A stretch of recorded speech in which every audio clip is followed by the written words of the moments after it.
ఓం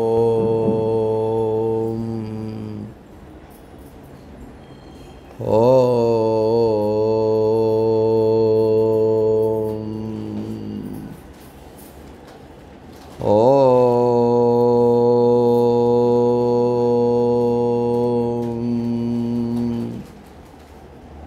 ఓం గురుర్బ్రహ్మా గురుర్విష్ణు గురుర్దేవో మహేశ్వరः గురు సాక్షాత్ పరబ్రహ్మ తస్మై శ్రీ గురవే నమః. దత్తాత్రేయ సమారంభాం రమణాచార్య మధ్యమాం సత్యానంద ఋషి పర్యంతాం వందే గురు పరంపరాం.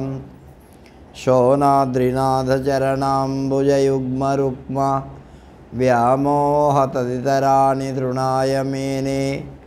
అస్మద్గురోర్భగవతోస్య దయైకసింధో శ్రీ సత్యమౌని చరణౌ శరణం ప్రపద్యే.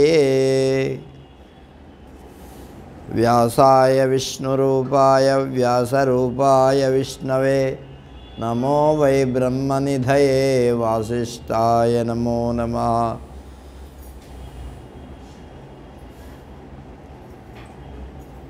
ఓం కృష్ణం కమలపత్రాక్షం పుణ్యశ్రవణకీర్తనం వాసుదేవం జగద్యోనిం నౌమి నారాయణం హరిం.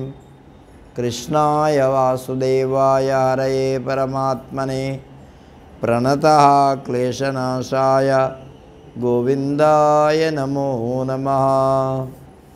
నారాయణం నమస్కృత్య నరం చైవ నరోత్తమం దేవీం సరస్వతీం వ్యాసం తతో జయముదీరయేత్. మూకం కరోతి వాచాలం పంగుం లంఘయతే గిరిం యత్కృపాతమహం వందే పరమానందమాధవం. సద్గురుదేవుల చరణారవిందాలకు ప్రణామాలు అర్పిస్తూ ఇవాళ 8వ రోజు శ్రావణ మాసంలో మనం శ్రీ విష్ణు పురాణం గురించి తెలుసుకుంటున్నాము. దాంట్లో ఉత్తానపాదుడి యొక్క కొడుకైనటువంటి ధ్రువుని యొక్క చరిత్ర నిన్న ప్రారంభించుకున్నాం మనం. ధ్రువుడు చిన్నమ్మ మాటలను మనస్సులో పెట్టుకొని అమ్మ దగ్గరికి వచ్చి అమ్మతో పర్మిషన్ తీసుకొని ఆయన అరణ్యానికి వెళ్తాడు. అరణ్యానికి వెళ్ళిన తర్వాత అక్కడ సప్తర్షులు ఉంటారు. పూజ్యశ్రీ శ్రీహరి తీర్థ స్వాముల వారికి సప్తర్షులు దర్శనం చేసుకొని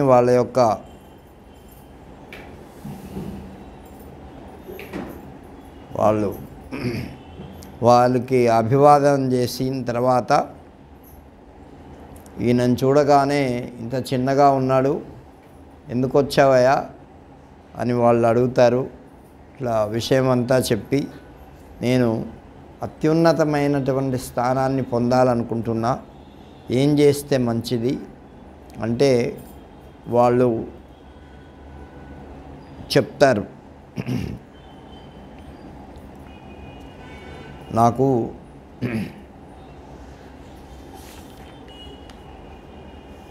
మరీచి మహర్షి చెప్తాడు,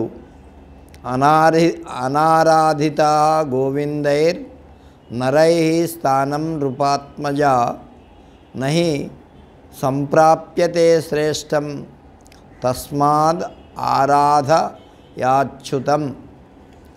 అచ్యుతుణ్ణి ఆరాధన చేస్తే అందరికంటే అన్నిటికంటే ఉత్తమమైనటువంటి స్థానం దొరుకుతుంది అని చెప్తూ ఆ అచ్యుతుణ్ణి ఆరాధించు అంటాడు. అత్రి మహర్షి కూడా పరః పరాణాం పురుషో యస్య తుష్టో జనార్దనః సా ప్రాప్నోతి అక్షయం స్థానం ఏతత్ సత్యం మయోదితం. అత్రి మహర్షి చెప్తున్నారు, శ్రేష్టమైనటువంటి పరాణం, అన్నిటికంటే శ్రేష్టమైనటువంటి పురుషుడు అయిన ఆ జనార్దనుణ్ణి పూజిస్తే, ఆయన సంతోషపడితే అక్షయమైనటువంటి స్థానం దొరుకుతుంది. నేను చెప్పినటువంటి మాట సత్యము, అందులో సంశయం లేదు అని చెప్పాడు. అంగిరా మహర్షి యస్యాంతః సర్వమేవేదమచ్యుతః స్యాయ అవ్యయాత్మనః తమారాధయ గోవిందం స్థానమగ్ర్యం యదీచ్ఛసి. నీకు అత్యున్నతమైనటువంటి స్థానం కావాలంటే, గొప్పదైనటువంటి స్థానం కావాలంటే, యస్యాంతః సర్వమేవేదమచ్యుత, అచ్యుతుణ్ణి కొలవయ్యా. అందరి అంతరాత్మలో ఉండేటటువంటి వాడు, అవ్యయమైనటువంటి వాడు. తమారాధయ గోవిందం, అటువంటి గోవిందుణ్ణి ఆరాధించు అని చెప్తాడు. పులస్త్యుడు పరం బ్రహ్మ పరంధామ యోసౌ బ్రహ్మ తథాపరం తమారాధ్య హరిం యాతి ముక్తిమవ్యయమప్యతి దుర్లభం. ఆ దుర్లభమైనటువంటి ముక్తి నీకు ఆ పరంధాముడైనటువంటి పరమాత్మను శ్రీహరిని ధ్యానిస్తే నీకు తప్పకుండా ఆ స్థితి దొరుకుతుంది అని పులస్త్యుడు చెప్తాడు. క్రతు మహర్షి యో యజ్ఞే పురుషో యజ్ఞే యోగేయ పరమం పుమాన్ తస్మిన్ స్తుష్టే యదప్రాప్యం కిం తదస్తి జనార్దనే. జనార్దనుడు సంతోషపడితే, తృప్తి పడితే పొందరానటువంటి స్థానం లేదు. అది శ్రేష్టమైనటువంటి స్థానాన్ని వాడు పొందుతాడు పురుషుడు. తస్మిన్ తుష్టే, ఆయన సంతోషపడితే ఏదైనా కూడా పొందుతాడు మానవుడు. అందుకని ఆయన్ని ఆరాధించవయ్యా అని 7 మహర్షులు అదే చెప్పారు. అందుకని ఆయన నిశ్చయం చేసుకున్నాడు. ఎవరు? 4-5 ఏళ్ల బాలుడు ధ్రువుడు తపస్సు చేయడానికి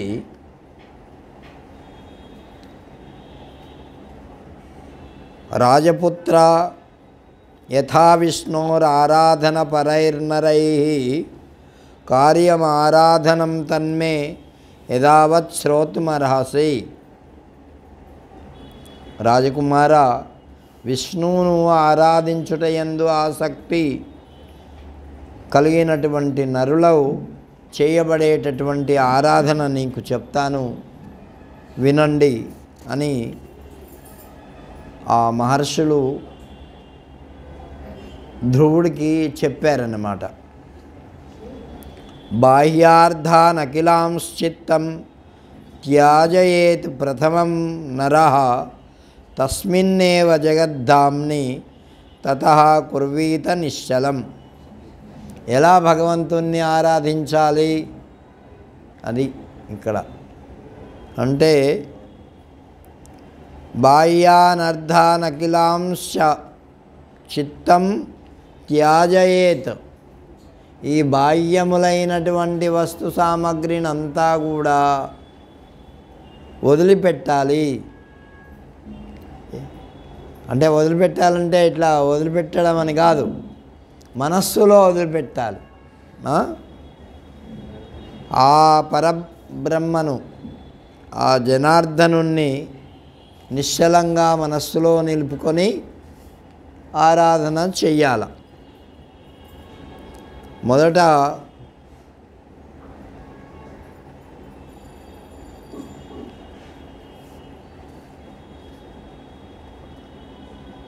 ఏవమేకాగ్రచిత్తేన తన్మయేన దృఢాత్మన జప్తవ్యం ఎన్ని బోధయితత్ త్వం నః పార్థివనందన.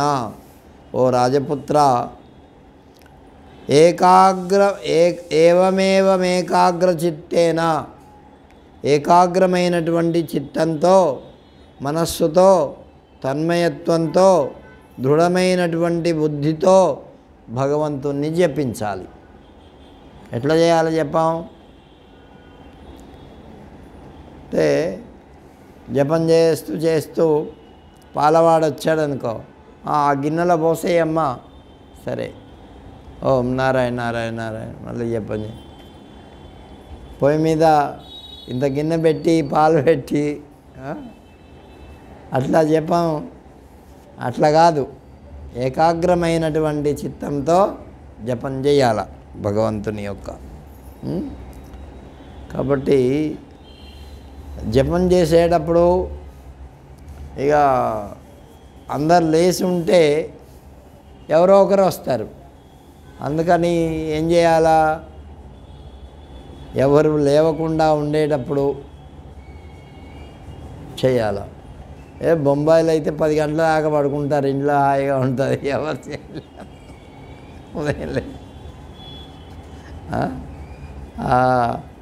అదే 4 గంటలకి ఏమి లేచి స్నానం చేసి అప్పుడు జపం చేస్తే ఏ చప్పుళ్ళు విప్పుళ్ళు ఏమి ఉండకుండా మరి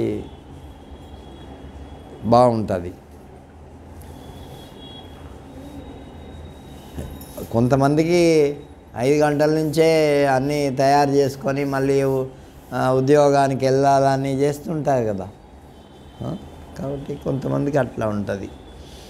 హిరణ్యగర్భ పురుష ప్రధాన వ్యక్త రూపిణే ఓం నమో వాసుదేవాయ శుద్ధ జ్ఞాన స్వభావినే. హిరణ్యగర్భుడు పురుషుడు, ప్రధానమైనటువంటి వాడు, అవ్యక్తమైనటువంటి ఆ పరమాత్మ శుద్ధజ్ఞాన స్వరూపుడైనటువంటి వాడు, ఓంకార వాచ్య స్వరూపుడైనటువంటి ఆ పరమాత్మకు మనం ధ్యానం చేయాల, జపం చేయాల. అందుకే ఓం నమో భగవతే వాసుదేవాయ, అదే ఏదో ఒకటి ఓం నమో నారాయణాయ అని చెప్తుంటారు కదా వీళ్ళు. కాబట్టి ఆ నామాలతో భగవంతునికి జపం చెయ్యాల. ఏతజ్జాప భగవాన్ జాప్యం స్వయంభువో మను పితామహస్తవపురా తస్య తుష్టో జనార్దనః. ఈ మంత్రాన్ని భగవంతుడైన స్వయంభూ మనువు నీ పితామహుడు పూర్వము జపించాడయ్యా. ఆయన చేసినటువంటి జపం వల్ల జనార్దనుడు సంతోషపడ్డాడు. దదౌ యథాభిలషితాం బుద్ధిం త్రైలోక్య దుర్లభాం. 3 లోకాలలో దుర్లభమైనటువంటి కోరిన ఐశ్వర్యాన్ని ఇచ్చేవాడు భగవంతుడు. కాబట్టి నువ్వు ఆ మంత్రాన్ని జపించి తథా త్వమపి గోవిందం తోషయైతత్ సదా జపన్. అట్లా భగవంతుణ్ణి జపించి మరి అక్కడ పెట్టు కదా. కాబట్టి ఆ విధంగా జపం చేస్తే గోవిందుడు సంతోషిస్తాడు, నీకు అత్యున్నతమైనటువంటి స్థానాన్ని కలిగింపజేస్తాడు. ఆయన ఉద్దేశం ఏంటి, తండ్రి ఒడిలో కూర్చోవాలని కదా.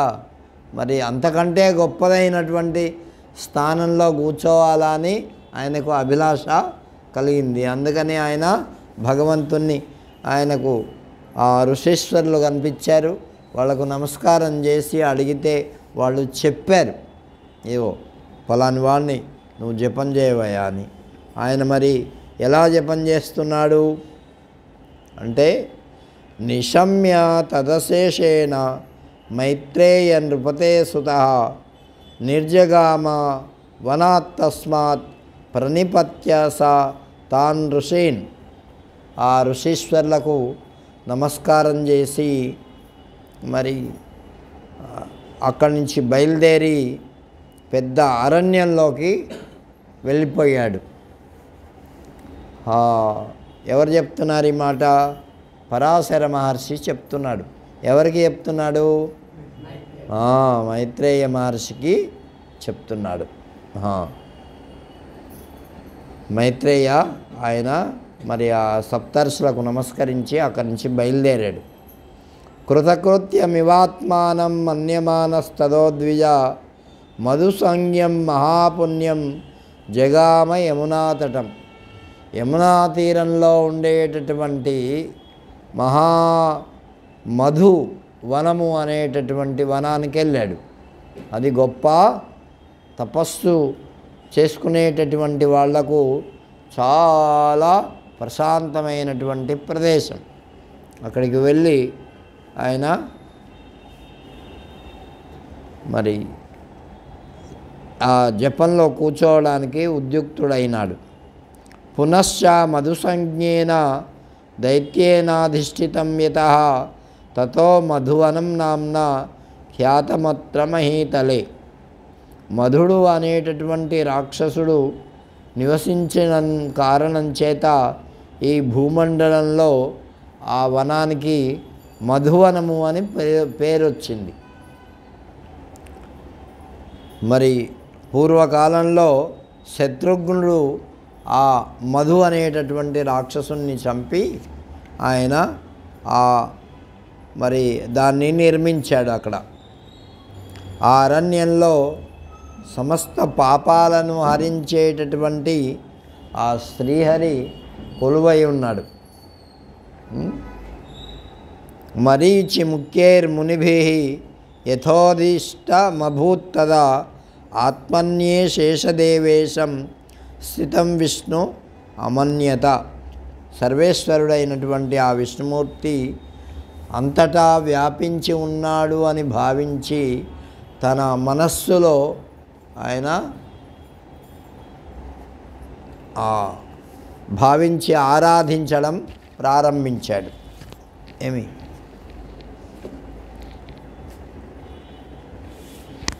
ఎలా ఆరాధిస్తున్నాడు అంటే సమస్త ప్రాణులను, భూమిని, మరి సమస్త ప్రపంచాన్ని మోసేటటువంటి ఆ పరమాత్మను తన మనస్సులో పెట్టుకొని ఆయన ఆరాధిస్తున్నాడు.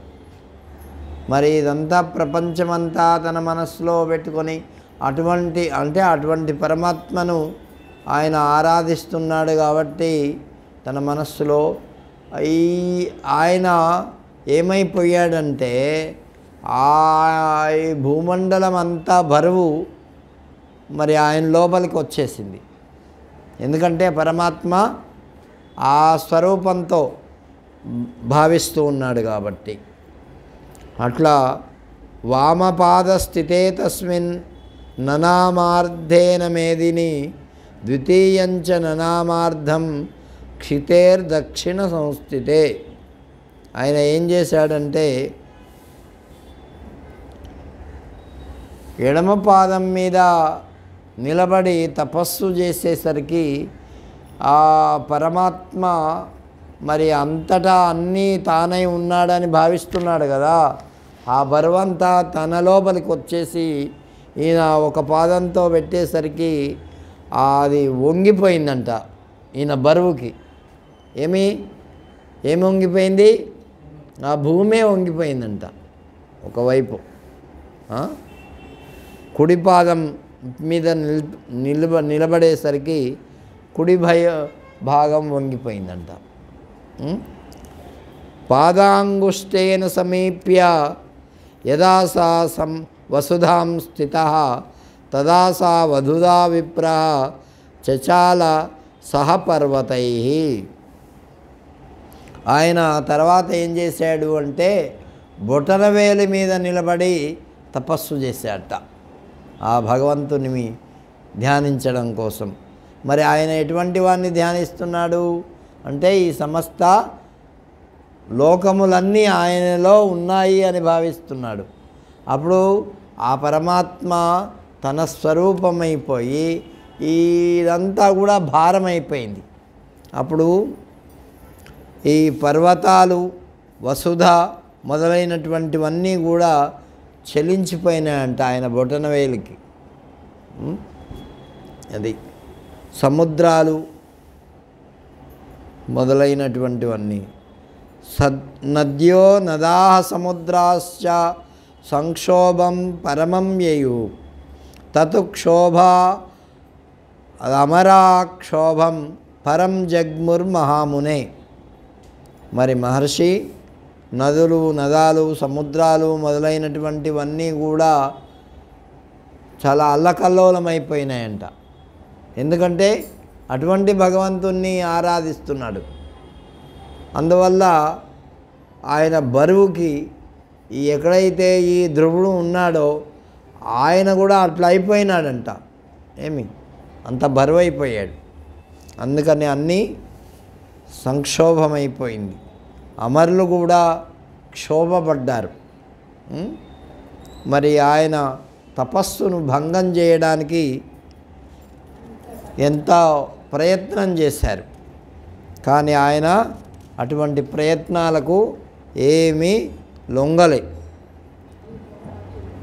సునీతిర్నామ తన్మాత సహస్రా తత్పురత స్థిత పుత్రేతి కరుణాం వాచం ఆహ మాయామయీ తదా.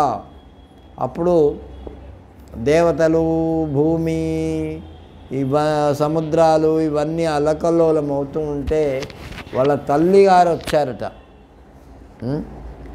సునీతి వచ్చి, నాయన ఇట్లా తపస్సు చేస్తే లోకాలన్నీ ఇబ్బంది పడుతున్నాయి నాయన, నువ్వు ఈ తపస్సు ఆపేయి అంటే ఆయన సమాధిలో ఉండి అవన్నీ ఏమీ వినబడలే ఆయనకి. ఆమెమో పాపం చెప్పింది, కానీ ఏమీ ప్రయోజనం లేకపోయింది.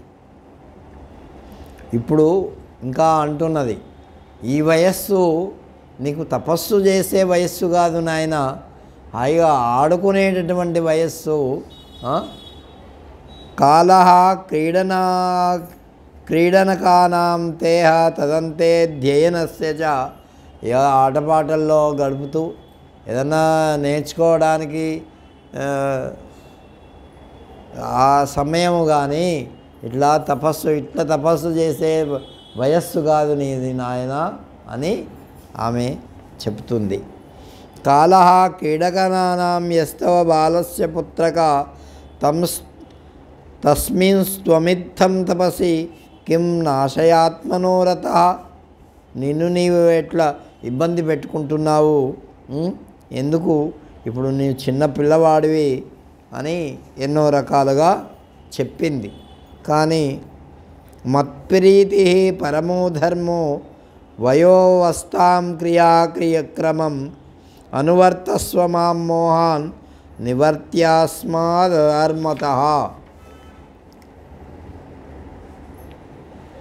పుత్రుడు పుట్టినందుకు వాడు చేయవలసినటువంటి పని ఏమిటి? తల్లిదండ్రులను సంతోషపెట్టాలా.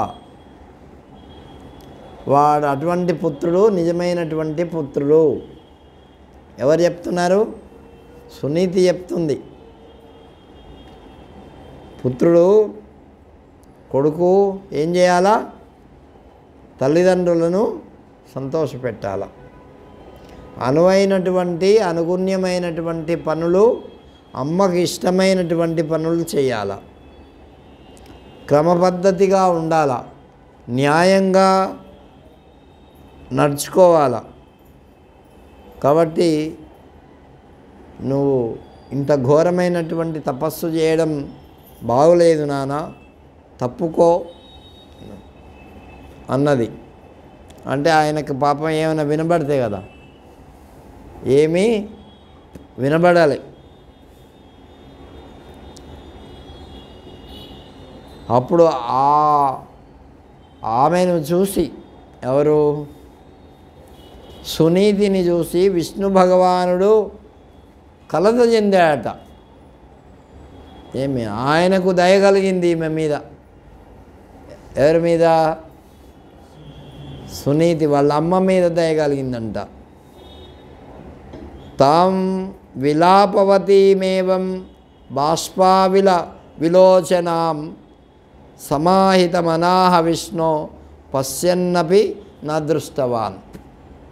ఇలా కన్నీళ్లు కురుస్తూ నేత్రాలతో పల్లవిస్తూ పలుకుతూ ఉండేటటువంటి ఆ సునీతిని మహావిష్ణువు యందు నిలిపినటువంటి మనస్సు దృఢచిత్తం కలిగినటువంటి ఆ ధ్రువుడు ఆయనకేమీ దాని మీద దృష్టి పడాలి.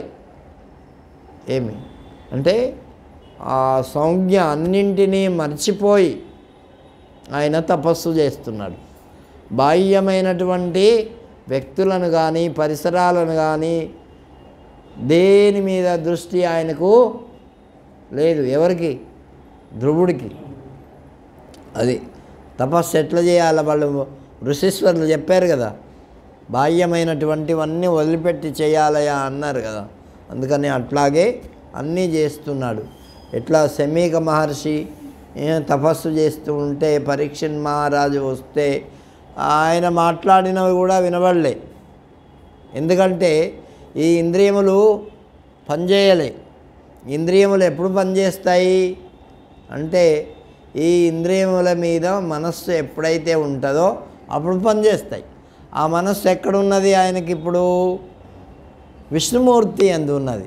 కాబట్టి ఇక్కడ ఇంద్రియాలు, చెవులు వినబడడం లేదు, కళ్ళు కనబడడం లేదు, స్పర్శ జ్ఞానం లేదు, ముక్కు వాసన చూడడం లేదు, వేరే మీద కూడా ఆయనకు అది అంటే అది నిష్ఠ. అంటే దాన్ని ఏమంటారు? ఏకాగ్రమైనటువంటి నిష్ఠ. భగవంతుడు భగవద్గీతలో కూడా ఒక చోట చెప్పాడు, భక్తిరవ్యభిచారిణి, అవ్యభిచారమైనటువంటి భక్తి ఉండాలా, నిష్ఠ మనస్సును ఏకాగ్రం చేయాలా. ఏకాగ్రం చేసి భగవంతుని యందు ఉంచితే ఈ బాహ్యమైనటువంటి వస్తువుల మీద ఏం జరుగుతున్నా కూడా వాటిని పట్టించుకోకుండా ఉంటాడు. ఏమి ఇక బాహ్యమైనటువంటి వస్తువులను పట్టించుకుంటే మనం ఏ పని చేయలేం. మామూలుగా వాడు మెలకువతో ఉండి ఇలా ఉన్నా కూడా ఒకదాని మీద నిష్ఠ ఉంటే ఎవరు ఏమన్నా అవన్నీ ఏం పట్టించుకోడు, దాని మీద దృష్టి పెడతాడు. నా లక్ష్యం ఇది, నేను చెయ్యాలి దీన్ని అనుకుంటాడు. అటువంటి వాళ్ళు ఇతరులు అన్నటువంటి మాటలు కానీ అవి కానీ ఇవి కానీ ఏమి పట్టించుకోడు. అట్లా పట్టించుకుంటే వాడి లక్ష్యాన్ని చేరలేడు. అర్థమైంది? ఎవరైనా సరే. కాబట్టి అటువంటి ఏకాగ్రమైనటువంటి చిత్తం ఆయనకు ఏర్పడింది. అమ్మ ఎలాగ ఏం మాట్లాడినా కూడా, ఏడుస్తున్నా కూడా ఆయనకేమీ పట్టలే.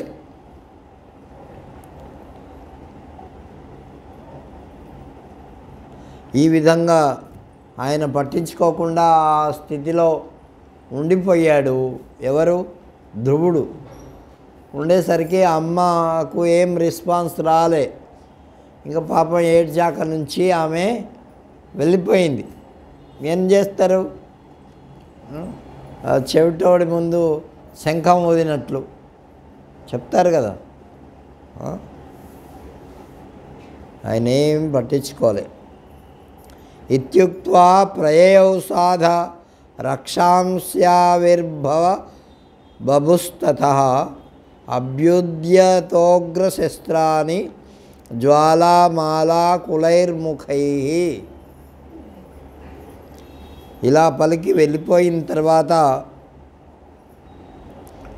రాక్షసులు కొంతమంది వచ్చారు.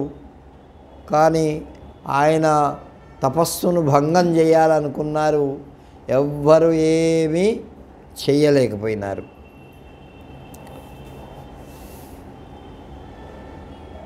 రక్షాంసి తాని తే నాదాః శివాస్తాన్యాయుధాని చ గోవిందాసక్తచిత్తస్య యయుర్నేంద్రియగోచరం.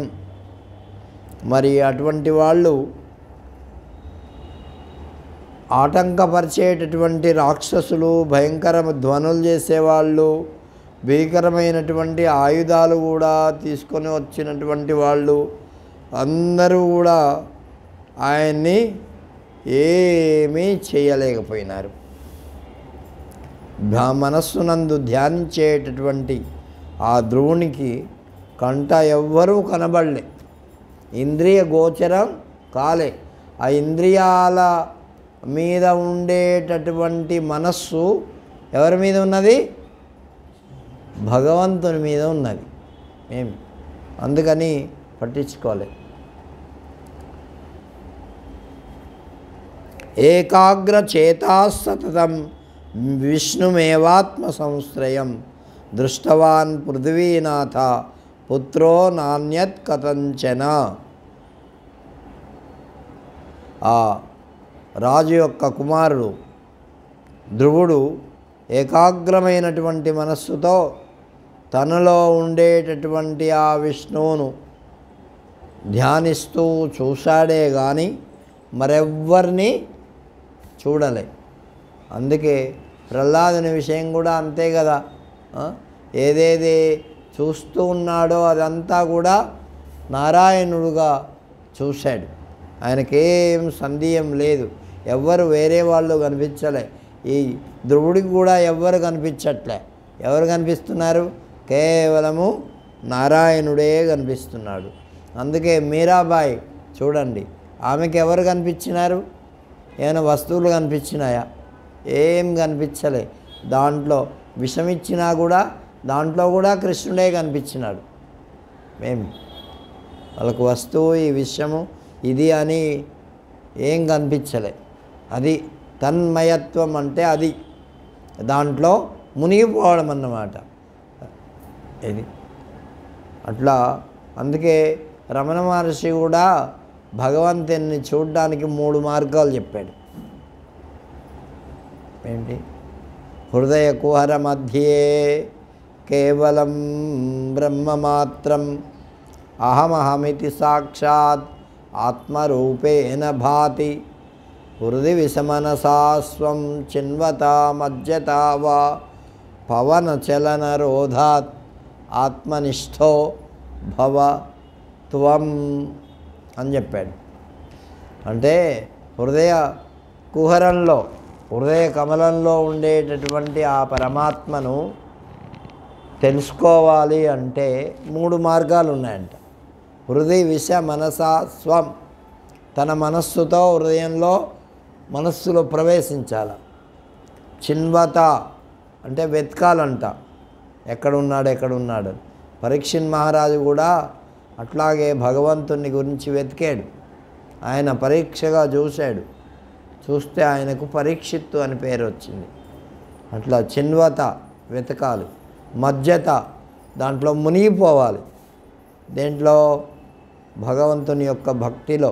ఎట్లాగైతే ప్రహ్లాదుడు ఈ ధ్రువుడు మునిగిపోయాడో అట్లా మునిగిపోవాలి.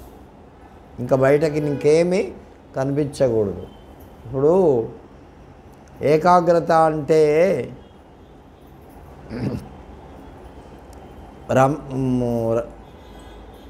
రామకృష్ణ పరమహంస ఒక ఉదాహరణ చెప్పారు. చాలా అద్భుతమైన ఉదాహరణ. ఏమిటంటే అక్కడ దక్షిణేశ్వరంలో గంగానది పారుతూ ఉంటుంది. దాంట్లో స్నానం చేయడానికి పోయినారట. ఒక శిష్యుడు అడిగాడు, ఆయనకు కొంతమంది శిష్యులు ఉన్నారు కదా, ఏకాగ్రత అంటే ఏం స్వామి అడిగితే ఆయన ఏం చెప్పలే. స్నానానికి పోయినారు, అందరూ స్నానం చేస్తున్నారు. అకస్మాత్తుగా ఆయన వచ్చి, వాడు మునిగాడు కదా శిష్యుడు, ఆ మునిగినప్పుడు ఈ భుజాలు పట్టుకొని అట్లాగే ఒత్తి పెట్టాయట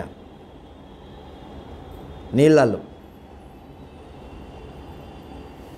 ఇక వాడికి ఒక 2 నిమిషాలు ఉండగలుగుతాం, అంతకంటే ఎక్కువ ఉండలేం కదా. ఊపిరి ఆడదు, ఏమాడదు. చాలా ఇక ఎట్లాగైనా సరే ఆ నీళ్ళల్లోంచి బయటికి రావాలా అని పాకులాడతారు. అవునా? అంతేనా? ఇంకా వాడికి ఏమన్నా ఆలోచన ఉంటుందా? ఇంకేం ఆలోచన ఉండదు. కేవలం ఎట్లాగైనా సరే ఆ నీళ్ళల్లోంచి బయటికి రావాలా. ఆయన పాకులాడుతున్నాడు అట్లా. అప్పుడు వాడు గిజగిజలాడుతూ ఉంటే అప్పుడు వదిలిపెట్టాట.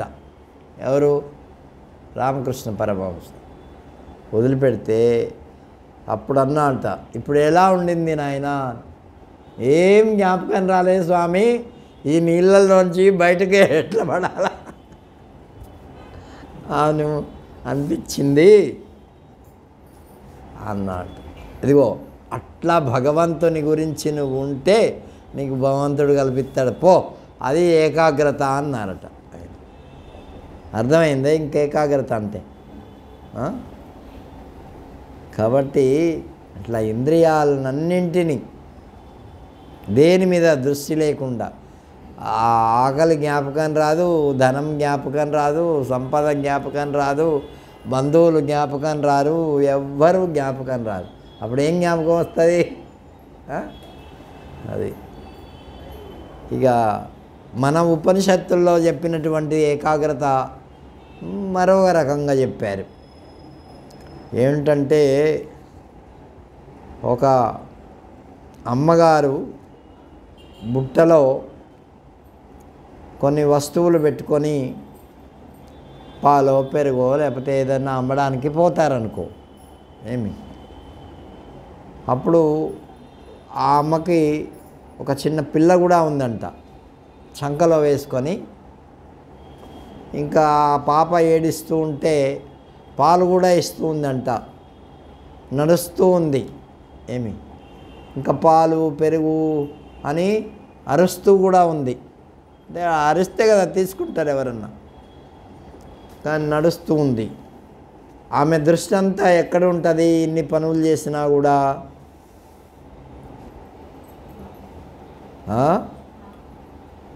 పాప మీద ఉండదు, దేని మీద ఉండదు.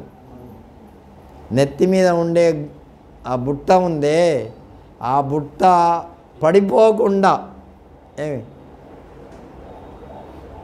దాన్ని బ్యాలెన్స్ చేస్తూ ఉంది. ఇవన్నీ చేస్తుంది కానీ ఆ బుట్ట దాన్ని పట్టుకోలే, బుట్టని నడుస్తుంది.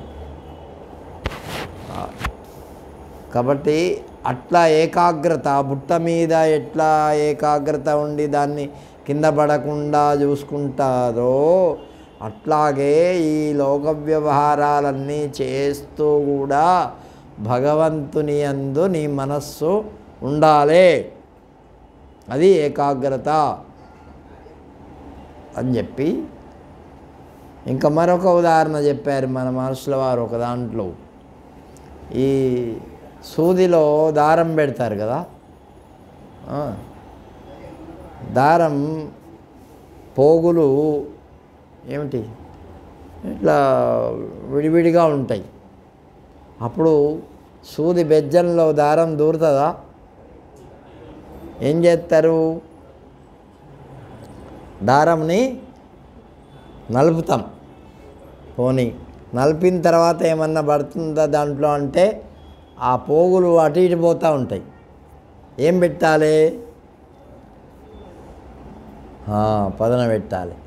పదన పెడితే అది అంతా దగ్గరికి వచ్చి అప్పుడు ఆ సూది బెజ్జంలో దారం ఎన్ని పోగులున్నా ఒక్క చోటికి వస్తాయి. అట్లాగే మన ఇంద్రియాలనేటటువంటి పోగులు, దశేంద్రియాలు ఉన్నాయి కదా, ఆ పోగులన్నీ ఒక చోటికి తెచ్చి భక్తి అనేటటువంటి, ప్రేమ అనేటటువంటి తడిని పెట్టి తాల్చి అప్పుడు సూదిలో దారం పెడితే అట్లా మన భక్తి అనేటటువంటి, ప్రేమ అనేటటువంటి దాంతో మనం భగవంతుని లోపల ఈ మనస్సును పెట్టాలా, ఈ ఇంద్రియాల మీద దృష్టిని పెట్టకుండా అని చెప్పినారు. చాలా చక్కని ఉదాహరణలు అన్నమాట. అంటే అట్లా మన మనసు ఏం పోతుంది? ఈ కళ్ళ మీదకి పోద్ది, ముక్కు మీదకి పోద్ది, వినాలని చెవి దగ్గరికి పోద్ది, చూడాలని ఈ సినిమాల మీదకి పోద్ది, ఏమిటి మరి మంచి వాసనలు చూడాలని ముక్కు పోద్ది, ఏమిటి మంచి స్పర్శ కావాలని ఈ చర్మం బొద్ది ఇట్లా ఒక్కొక్కటి ఇంద్రియాలు అలా పోతూ ఉంటాయి. వాటినన్నింటినీ మనస్సును వాటి మీద పెట్టకుండా భగవంతుని మీద పెట్టి మరి ఒకటే జ్ఞాపకం రావాలా అంటే వాళ్ళ మీద భక్తి ఉండాలి, మనకు ప్రేమ ఉండాలి.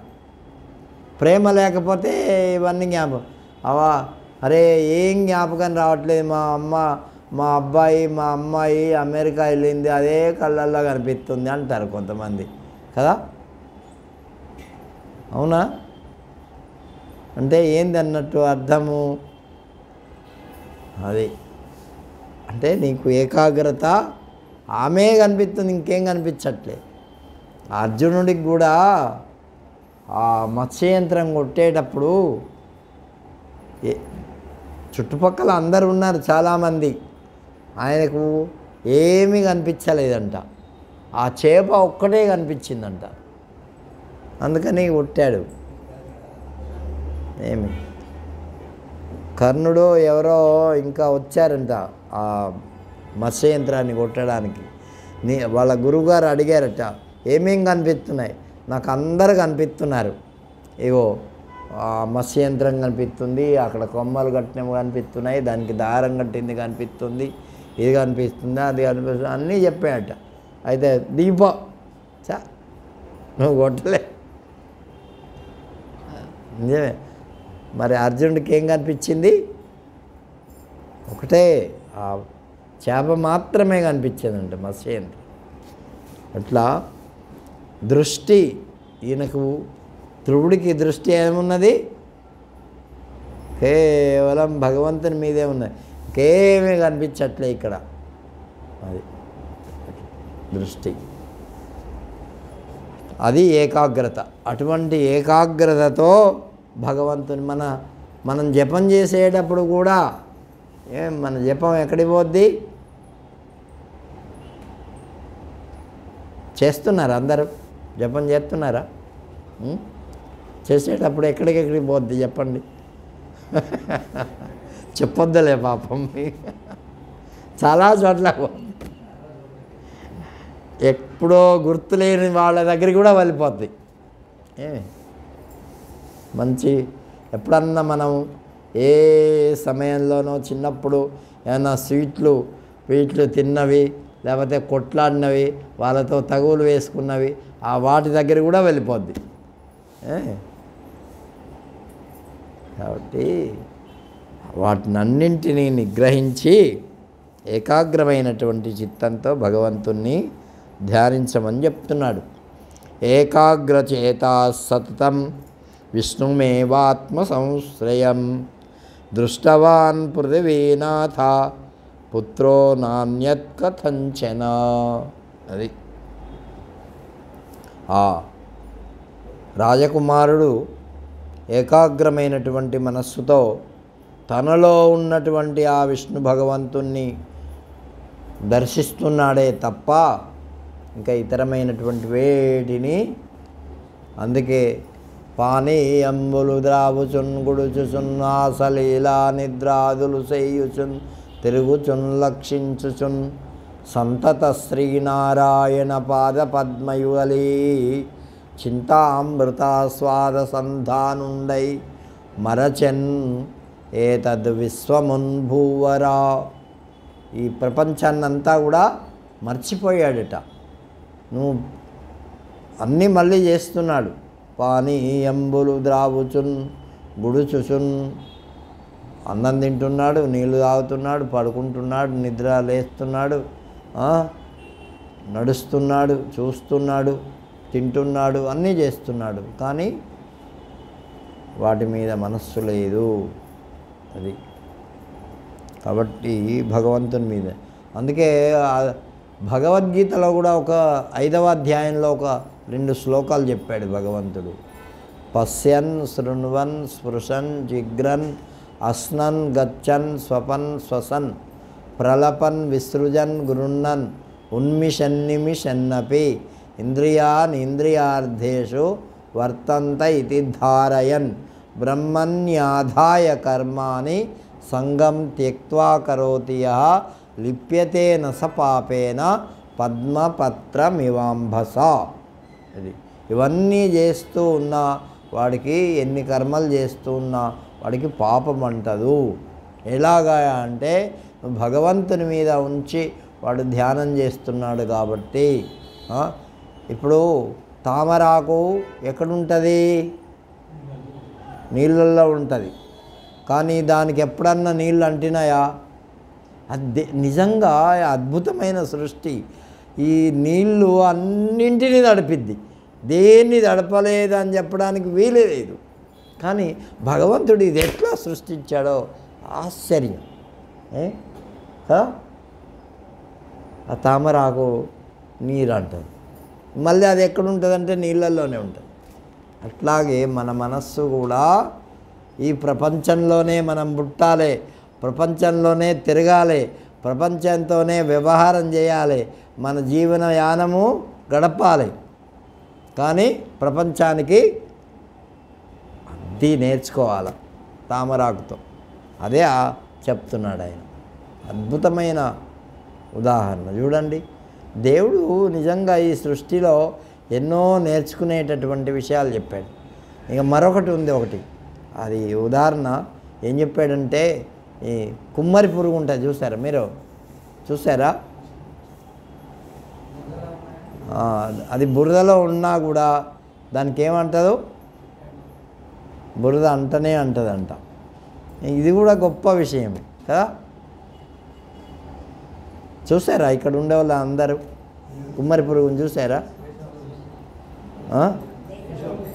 నువ్వు చూసావా అబ్బాయి?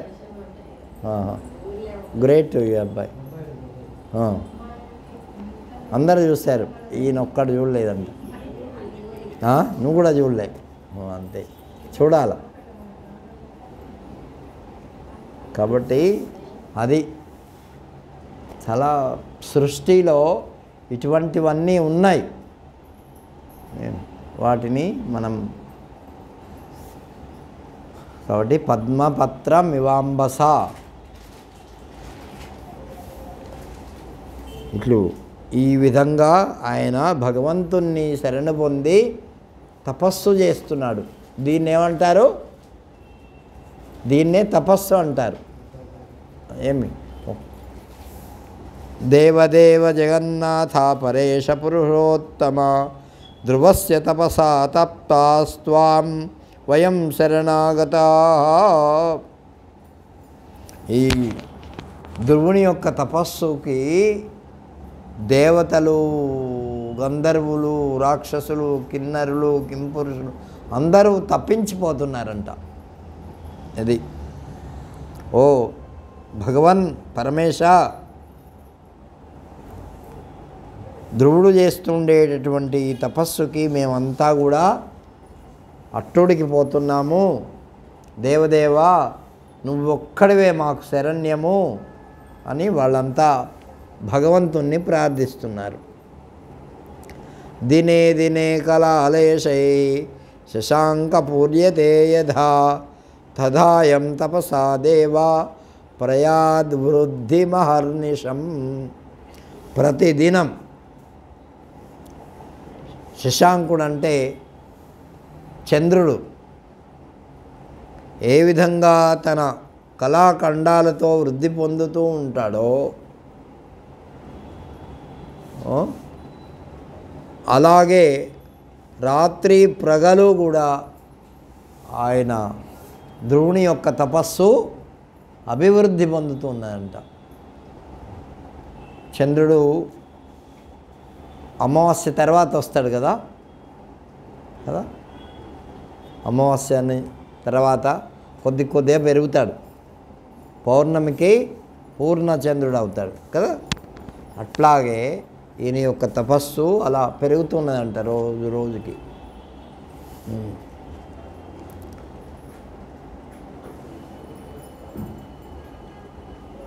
అప్పుడు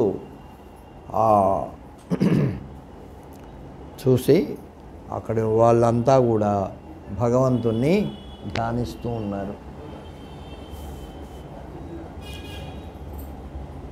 భగవానువాచ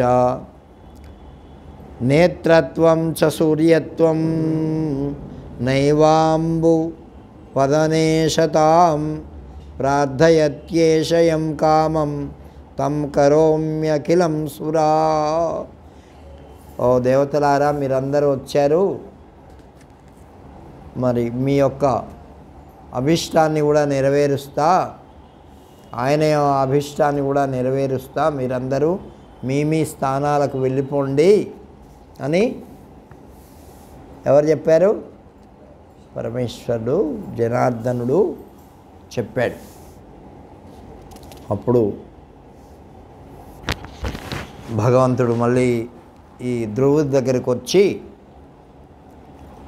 భగవానపి సర్వాత్మా తన్మయత్వేన తోషితః గత్వా ధ్రువమువాచేదం చతుర్భుజ వపుర్హరి. 4 భుజములతో కూడి మరి ధ్రువుడికి దర్శనమిచ్చాట. అది ఆయన తన్మయత్వానికి సంతోషపడ్డాట. ఎవరి తన్మయత్వం? ధ్రువుని యొక్క తన్మయత్వానికి. అప్పుడు ఆయనకి పాపం మాట్లాడడం కూడా చేతగాలే. భగవంతుణ్ణి చూశాడు, నీకేం కావాలో కోరుకో అన్నాడు. ఈయన తిరిగి మాట్లాడితే కదా, ఈయన ఏం తిరిగి మాట్లాడలే. ఈ విషయము భాగవతంలో బాగా మంచి ఒక శ్లోకం చెప్పారు. ఏమిటంటే, యోంత ప్రవిశ్య మమ వాచమిమాం ప్రసుప్తాం సంజీవయత్యఖిల శక్తిధరస్వధామ్నా అన్యాం చాస్తచరణశ్రవణత్వగాదీన్ ప్రాణాన్నమో భగవతే పురుషాయ తుభ్యం అని ప్రార్థించాడు ఆయన. యోంత ప్రవిశ్య, ఎవరు ప్రవేశించి ఉన్నారు మన లోపల? భగవంతుడే ప్రవేశించి ఉన్నాడు. యోంత ప్రవిశ్య మమ వాచమిమాం ప్రసుప్తాం, మరి పడుకున్నటువంటి వాడిని లేపేవాడెవడు? ఆయనే. మరి మాటలు మాట్లాడేటటువంటి వాడెవడు? యోంత ప్రవిశ్య మమ వాచమిమాం ప్రసుప్తాం సంజీవయత్యఖిల శక్తిధరస్వధామ్నాం. ఈ అవయవాలకన్నింటికీ శక్తినిచ్చేటటువంటి వాడెవడు? పరమేశ్వరుడు. లేకపోతే మనకు శక్తి ఉన్నదా? ఏ అవయవానికి? కళ్ళు ఉంటాయి కానీ కళ్ళు చూడలేవు, చేతులు ఉంటాయి కానీ ఒక్కొక్కసారి మీ స్వాధీనంలో ఉండవు, అవి ఇట్లా లేపడానికి కూడా రాదు ఒక్కొక్క సమయంలో. కాబట్టి ఈ విధంగా అన్నీ పరమాత్మయై, మరి అటువంటి పరమాత్మకు నమస్కారము. ఆయన భగవంతుడు ప్రత్యక్షమైపోయి ఆయన కంఠానికి తన శంఖాన్ని పెట్టాట. ఎవరికి? ధ్రువుడికి, ధ్రువుడి కంఠానికి శంఖం పెట్టాట. అప్పుడు ఈయనకి మాటలు వచ్చినాయి.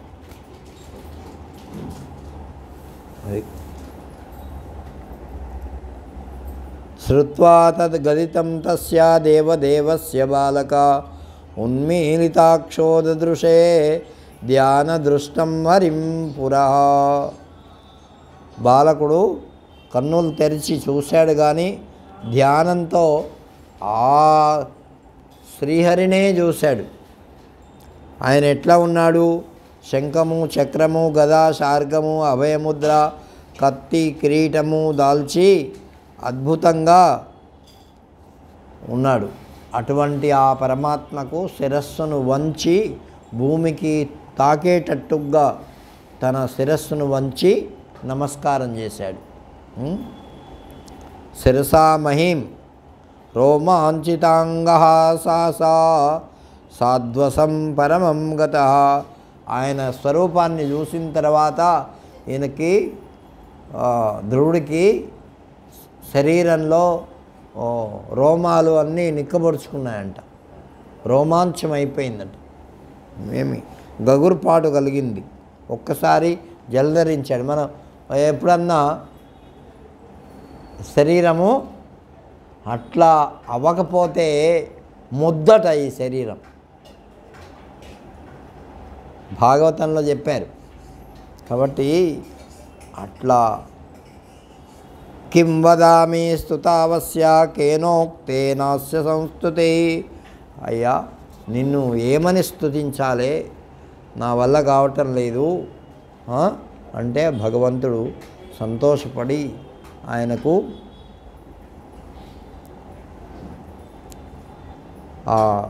చెప్పేటటువంటి శక్తిని ఇన్ని రోజుల నుంచి ఏమీ తినకుండా మరి ఇట్లా చేశాడు కదా, అందుకని ఆయన ఆ ధ్రువుడి యొక్క శరీరానికి మళ్ళీ శక్తిని ప్రసాదించి అన్ని అవయములు మళ్ళీ పనిచేసేటట్టుగా ఆయన ప్రసాదించాడు. బ్రహ్మమయేన కంబునా ప్రస్పర్శ శంఖప్రాప్తేన గోవిందస్తం పస్పర్శకృతాంజలిం ఉత్తానపాదతనయం ద్విజవర్య జగత్పతి. ఆ జగత్పతి అయినటువంటి విష్ణుమూర్తి తన యొక్క శంఖం చేత ఆయన యొక్క శరీరాన్ని స్పృశిస్తే అప్పుడు ఆయన యొక్క శరీరం అంతా కూడా సచేతనమైపోయింది. అప్పుడు నమస్కరించాడు. భూమిరాపోనలో వాయు కమ్మనో బుద్ధిరేవచ భూతాదిరాది ప్రకృతిరస్య రూపం నతోస్మితం. ఈ భూమి, నీరు, నిప్పు, వాయువు, ఆకాశము, మనస్సు, బుద్ధి ఇవన్నీ కూడా అహంకారము ప్రకృతి ప్రధానమైనటువంటివే. ఈ రూపముతో కూడినటువంటి ఆ పరమాత్మకు ఆయన నమస్కరించాడు. నమస్కరించి ఆయనను స్తుతిస్తూ ఉన్నాడు. స్తుతి కూడా చాలా గొప్పగా ఉంది, చాలా అద్భుతమైనటువంటి స్తుతి. అయితే ఈ స్తుతినంతా కూడా భగవంతుని యొక్క దివ్యమైనటువంటి స్వరూపాన్ని వర్ణించారు.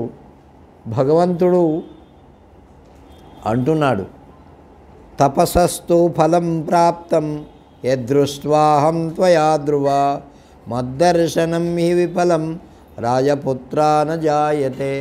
నా యొక్క దర్శనం వ్యర్థం కాదు, నీకేం వరం కావాలో కోరుకో అన్నాడు. అంటే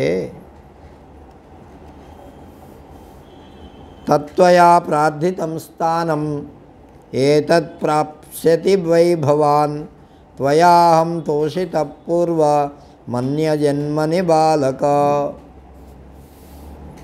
అని చెప్తున్నాడు. సర్వభూతేశ, అందరి హృదయాల్లో నీవు ఉన్నావు, నా మనస్సులో ఉన్న కోరిక నీకు తెలీదా అని అన్నాడు. అంటే ఆయన ఆ స్థానాన్ని నీవు ఏదైతే నీ మనస్సులో ఉండి కోరుకున్నావో ఆ స్థానాన్ని ఆల్రెడీ నువ్వు పొంది ఉన్నావు. ఇంతకంటే గొప్ప స్థానం మరొకటి లేదు ప్రపంచంలో. కాలేన గచ్చతా మిత్రం రాజపుత్రస్తదా భవతు యవ్వనే కిల భోగోడ్యో దర్శనీయోజ్వలాకృతి. అయితే నీవు ఈ భూమి మీదనే ఉండి చాలా కాలం ఈ రాజ్యాన్ని పరిపాలించి ఈ రాజ్యంలో ఈ భోగాలన్నీ అనుభవించి అప్పుడు నా దగ్గరికి వస్తావు. నీకు ధ్రువమైనటువంటి స్థానం నీకు ఇస్తాను. ఆ ధ్రువమైనటువంటి స్థానం పొందడానికి ఇంకెవ్వరితో సాధ్యం కాదు. అది ఉత్తమమైనటువంటి స్థానం నీకు ఇస్తా అని చెప్పి భగవంతుడు చెప్పాడు. తవ దత్తం మయా ధ్రువ, నా అటువంటి స్థానం నీకు ఇచ్చాను అని చెప్పి, అందుకే ఆయన పేరేం పడింది, ధ్రువుడు అని పేరు పడింది. ధ్రువుడు అంటే అర్థం ఏంటి? ఎప్పుడూ ఉండేది, శాశ్వతమైంది, అది లేకుండా ఉండేది లేదు, అటువంటి దానికి ధ్రువము అని పేరు.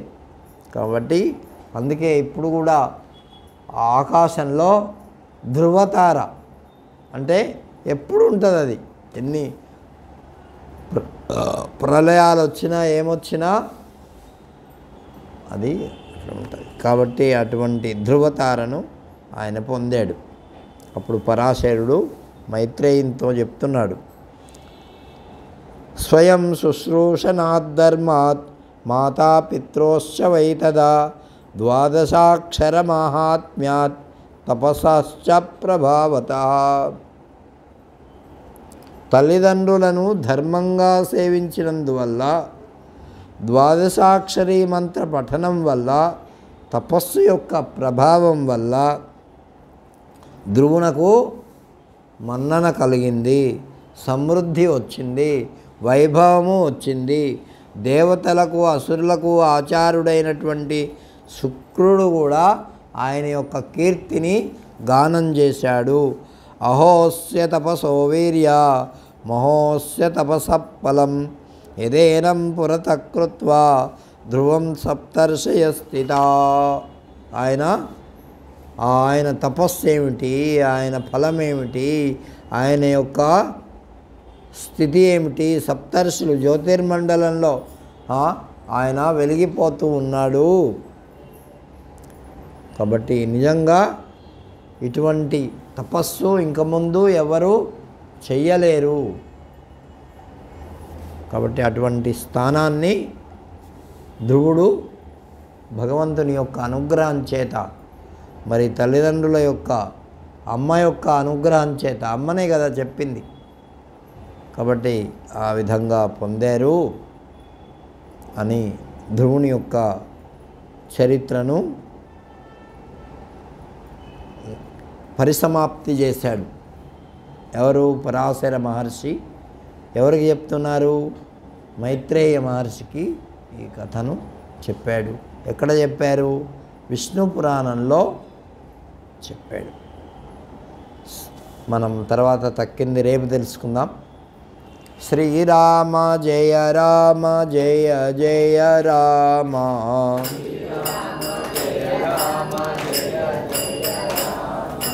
శ్రీరామ జయ రామ జయ జయ రామ.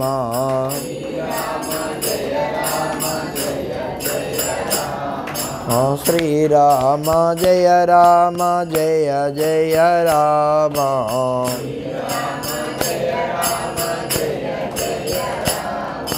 శ్రీరామ జయ రామ జయ జయ రామ.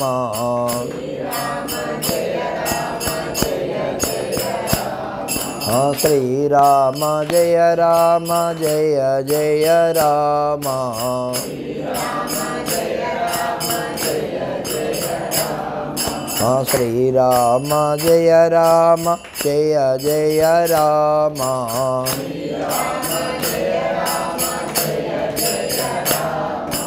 శ్రీరామ జయ రామ జయ జయ రామ.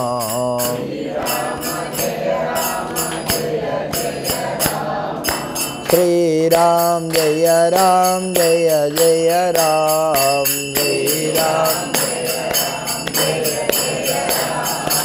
శ్రీరామ జయ రామ జయ జయ రామ. శ్రీరామ జయ రామ జయ జయ రామ.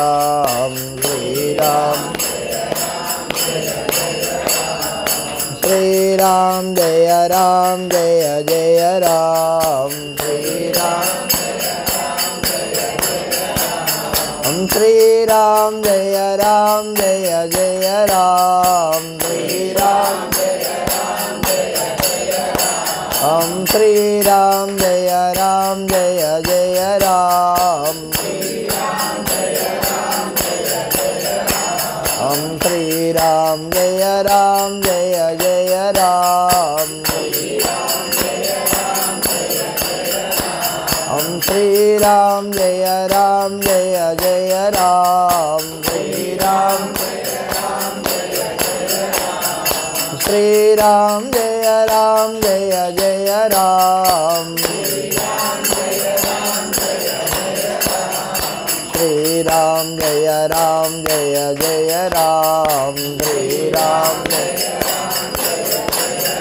हम श्री राम जय जय राम श्री राम जय श्री राम जय जय राम श्री राम जय श्री राम जय जय राम श्री राम जय श्री राम जय जय राम श्री राम जय श्री राम जय जय राम श्री राम जय जय राजा रामचंद्र भगवान की, सीता माई की, पवन सुत हनुमान की, गोपाल कृष्ण भगवान की, सद्गुरु सत्य भगवान की। ओ